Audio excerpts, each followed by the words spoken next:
my communication speech for Brenda Armentrout, and welcome to Broomfield, Colorado. About 70 degrees, and it's awesome outside, so welcome. I'm doing my speech on relationship deterioration and repair, and this is my PowerPoint to help me. Deterioration. The relationship begins to fall apart, crumble, or fail. You have weakening bonds. You get bored of the everyday routine, and you get distractions such as work, hobbies, relationships, no matter how harmless, even at the job. You might meet a new person, and it could strengthen into something else, and could weaken the bond you have with the partner you have. You spend less time with each other, and sometimes you have no time to maintain the relationship.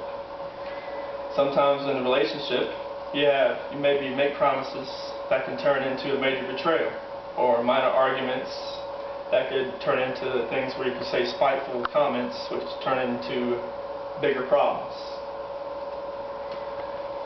The first phase of deterioration is interpersonal dissatisfaction, which when you become unhappy with all the everyday interactions with you and your partner.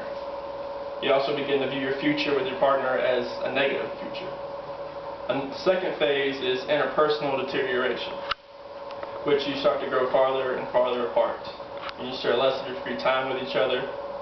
You have more awkward silences at dinner, or when you're just out by yourself, you don't talk at all. You disclose less of your feelings, and you show less affection toward each other.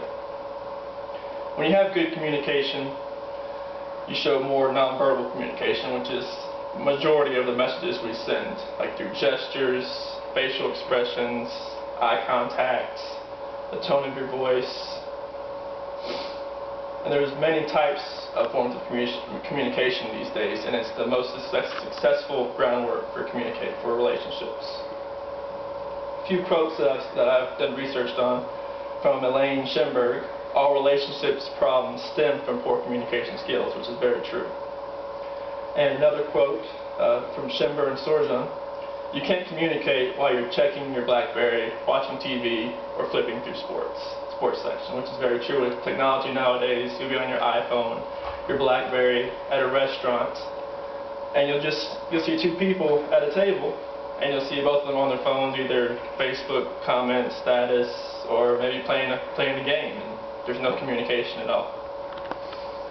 Commitment is the degree of commitment affects your relationship. You have to ask yourself 3 questions when you're in a relationship. Do I have a desire to keep this relationship going? Do I have a moral obligation to stay in this relationship? Or is it a necessity for me to stay in this relationship? According to my research, sometimes a necessity could be children. Sometimes when you have children and your relationship starts to deteriorate, a child could help repair it.